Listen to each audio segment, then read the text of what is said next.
नमस्कार साथियों, मैं डॉक्टर उमाशंकर सिंह। मेरे चैनल में आपका बहुत बहुत स्वागत है। साथियों, आइए आज हम जानते हैं अल्जाइमर रोग के बारे में।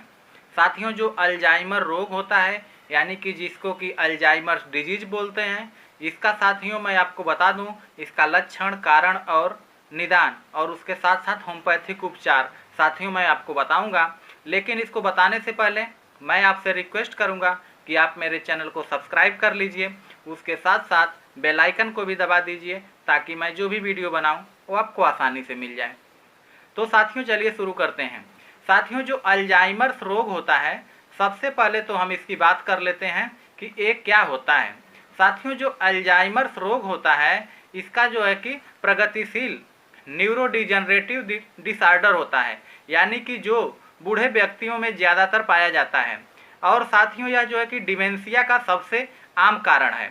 यानी कि साथियों, जो अल्जाइमर्स के मरीज जो होते हैं, इसमें जो है कि एंटोरिनल कार्टेक्स होता है वो सर में, यानी कि हेड में जो एंटोरिनल कार्टेक्स होता है उसमें कोलिनर्जिक न्यूरॉन्स, साथियों इसमें कोलिनर्जिक न्यूरॉन्स का नुकसान होता है, यानी कि जो संदेश को यानी सूचनाओं का आदान प्रदान करते हैं उन्हीं में जो है कि नुकसान होता है। उसकी वजह से इस बीमारी का डेवलपमेंट होता है। साथियों, जो डिमेंशिया का रोग होता है, इसके जो है कि सबसे आम कारण सेनाइल डिमेंशिया है, जहां दिमाग की कोशिकाएं खराब होकर मर जाती हैं और जिससे याददाश्त और मानसिक कामों में लगातार गिरावट आती रहती है। साथियों, जो अल्जाइमर्स का डिजीज होता है, इसका उपचार अस्थायी होता है, यानी कि अस्थायी उपचार नहीं होता है। साथियों, इससे केवल लक्षणों में ही सुधार होता है। वैसे तो अल्जाइमर्स के रोग का कोई इलाज नहीं है, कहें तो यही होता है सही वास्तव में। लेकिन इसका जो है कि साथियों इलाज के अलावा कहें तो सहायक सेवाएं की तलाश करना ज़्यादा ज़रूरी होता है, यानी कि जो ज़रूरी हमारी सेल्स के लिए मल्टीविटामिन्स होते हैं, मिनरल्स होते हैं, उनकी पूर्ति करेंगे तो कुछ प्रभाव रहेगा, यानी कि जिसका कि कुछ याददाश्त उसकी अच्छी रहेगी। तो साथियों, अल्जाइमर्स रोग जो है इसी तरह का होता है। साथियों, अल्जाइमर्स रोग क्या होता है? साथियों, अल्जाइमर्स रोग होने का कारण जो है कहते हैं कि अभी कोई ज्ञात नहीं है, यानी कि सही वास्तव में जानकारी पूरी इसकी है नहीं। इस वजह से आपको हर जगह लिखा हुआ मिलेगा कि अल्जाइमर्स होने का कारण अभी अज्ञात है। तो साथियों, कुछ मामलों में यह आनुवांशिक भी हो सकता है, यानी कि कुछ जो मामले होते हैं उसमें ये आनुवांशिक भी होता है। साथियों, इसके बारे में कई परिकल्पनाएं हैं और उनमें से एक है अमीलॉइड हाइपोथेसिस, जिसे कहते हैं साथियों अमीलॉइड हाइपोथेसिस जो होता है कि जिसमें कहा गया है कि कार्टिकल जो होता है, यानी जो हमारे सर हेड में जो कार्टिकल क्षेत्र होता है वहाँ पे एट्राफी हो जाती है। एट्राफी कहें तो जैसे सूख जाना, तो डॉक्टर यही बोलते हैं कि नस सूख गई है, तो साथियों इसी को एट्राफी बोल देते हैं। तो साथियों ये होता है अल्जाइमर्स डिजीज का कारण। साथियों, अल्जाइमर्स रोग होने के कौन कौन से कारण हैं ये भी जान लीजिए। साथियों, जो अल्जाइमर्स रोग होता है इसके कारण जो है कि मुख्यतः बढ़ती हुई आयु है, यानी कि जब उम्र ज़्यादा हो जाती है तो अल्जाइमर्स रोग लोगों में देखने को मिलता है। तो साथियों आयु सबसे ज़्यादा होती है। कुछ होता है साथियों पारिवारिक इतिहास भी, कुछ लोगों में पारिवारिक इतिहास भी होता है, जैसे कि बांट बंटवारा हुआ, लोगों में किसी को बहुत ज़्यादा सदमा लगा उसकी वजह से कि मुझे ये नहीं मिला, मुझे वो नहीं मिला, मेरा हिस्सा नहीं मिला। तो साथियों इसका भी जब दिमाग पे असर एकाएक पड़ता है तो वो भी अल्जाइमर्स का रूप ले लेता है। और कुछ लोगों में साथियों आनुवांशिक भी होता है, यानी कि जैसे माता पिता को हो चाहे बाबा को हो तो वो चीज़ें आनुवांशिक रूप में भी कभी कभी मिल जाती हैं। साथियों, इसका डाउन सिंड्रोम भी कारण होता है। जो डाउन सिंड्रोम होता है साथियों, इसमें सेनाइल डिमेंशिया होती है, यानी कि जब 10 से 20 साल पहले ही, यानी कि बाकी लोगों में तो बूढ़े होने पे पता चलता है, लेकिन जो डाउन सिंड्रोम होता है इसमें अभी उम्र बूढ़ी नहीं हुई है तो भी ये देखने को मिलता है कि लोगों में ऐसे अल्जाइमर्स के लक्षण देखने को मिल रहे हैं, यानी कि जो याददाश्त है वो भूल रहे हैं। तो साथियों उसके बाद लिंग की बात करें तो साथियों पुरुषों की तुलना में महिलाओं में ज़्यादा होता है, यानी कि जो अल्जाइमर्स डिजीज होती है, यानी कि जो बीमारी होती है, ये साथियों महिलाओं में ज़्यादा होती है पुरुषों की तुलना में। साथियों इसके बाद मैं आपको बता दूं अल्जाइमर्स रोग के लक्षण क्या हैं।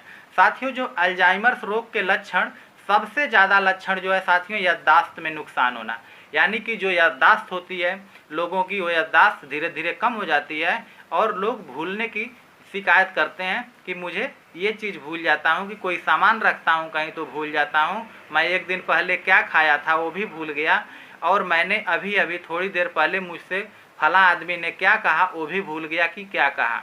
तो साथियों ये सब चीज़ें होती हैं, उससे कुछ बात कहिए तो 1 घंटे के बाद भी भूल जाएगा, आधे घंटे में भी भूल जाएगा, दोबारा पूछिए तो नहीं बता पाएगा कि अभी अभी मैंने उससे क्या कहा है।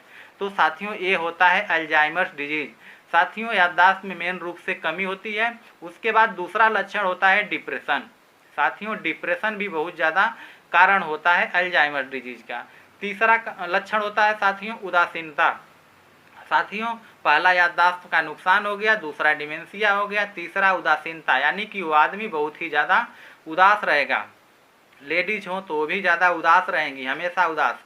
साथियों बार बार मूड बदलना, यानी कि बार बार कुछ और कहेंगी, बार बार कुछ और, यानी कि मूड बदलता रहता है, चेंज होता रहता है। साथियों दूसरे पर भरोसा न करना, ये भी एक लक्षण होता है, यानी कि किसी पे भरोसा नहीं है, वो आदमी कहेगा कि मुझे किसी पे भरोसा नहीं है, अपने आप पे खुद पे भी नहीं भरोसा है। तो साथियों ऐसा होता है डिमेंशिया।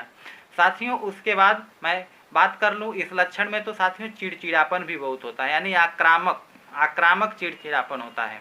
साथियों उसके बाद होता है कि सोने की आदत में बदलाव होता है, सोने की आदत में बदलाव, और उसके साथ साथ इधर उधर घूमना, वो जैसे पागलों जैसा हरकत करता है, इधर उधर घूमता रहता है, और उसके बाद रात में भी जग के घूमता है।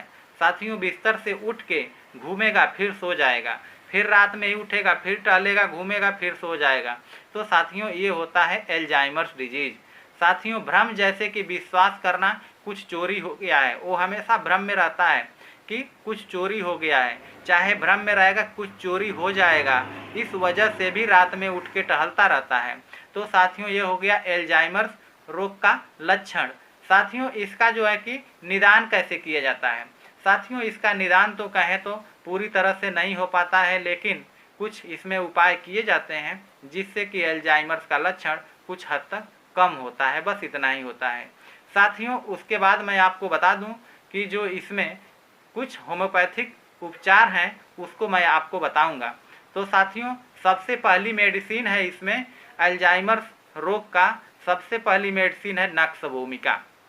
साथियों नक्स भूमिका का बात आती है तो नक्स भूमिका का पेशेंट को भी बहुत ज़्यादा गैस भी बनती है। उसके बाद साथियों भुलकने की आदत ज़्यादा होती है। सबसे पहले मेडिसिन नक्स भूमिका है। इसका उपयोग तब किया जाता है जब रोगी दूसरे शब्दों और कामों के प्रति बेहद संवेदनशील हो, यानी कि दूसरे शब्दों और दूसरे के शब्दों, जैसे दूसरे ने कोई कहा अरे फला ने ऐसे कह दिया, तो उस चीज़ को लेके वो ज़्यादा संवेदनशील होता है, तब उसको हम देते हैं नक्स भूमिका।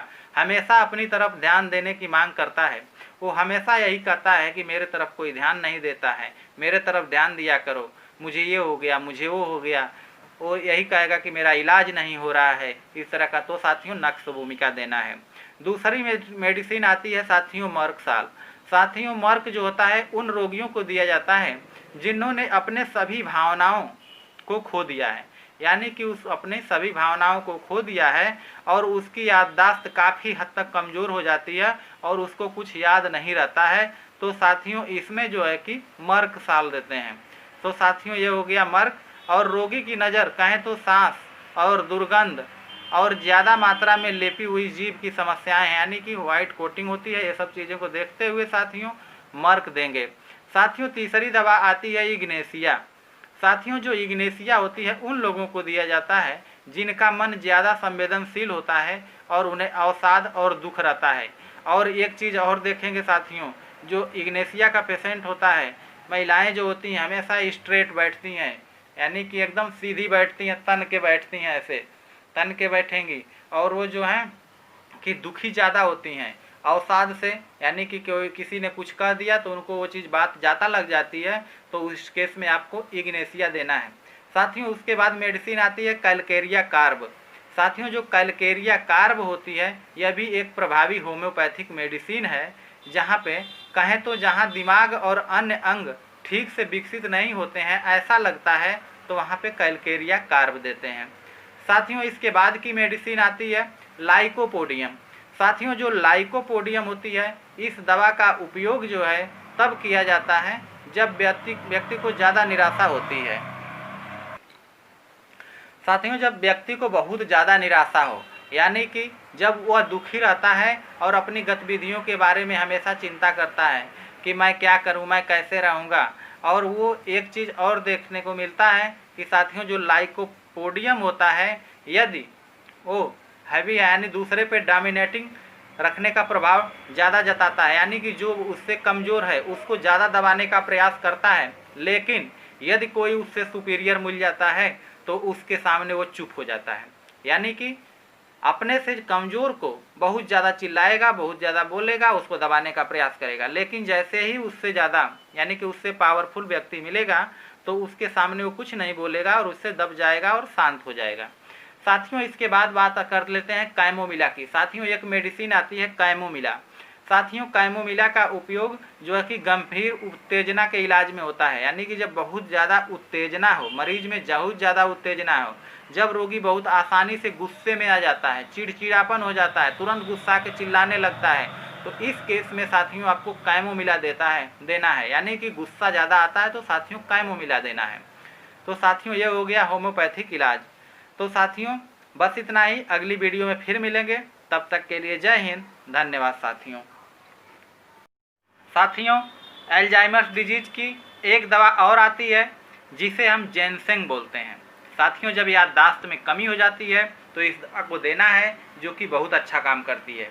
साथियों मैं बड़ी बड़ी फाइल में मंगाता हूँ और जल्दी जल्दी ख़त्म हो जाती है। इसको आप देखिए, जेनसेंग है साथियों, जेनसेंग। साथियों जेनसेंग क्यू मदर टिंचर है। साथियों पाउंड्स की MRP है करीब करीब 1900 रुपया, लेकिन छोटी शीशी आप लेंगे 30 ml की, तो 30 ml की साथियों लगभग 200-250 के आसपास आएगी। साथियों ये भी एक दवा जेनसेंग जो होती है बहुत अच्छा काम करती है। आदमी की याददाश्त जाती है, या आदमी को भूलने की क्षमता होती है। बच्चे हैं, बच्चे अगर पढ़ने में कमज़ोर हैं, उनको भूल जाते हैं, पढ़ना याद किए फिर भूल गए, तो उसमें भी इसको देते हैं साथियों, बहुत अच्छा काम करती है।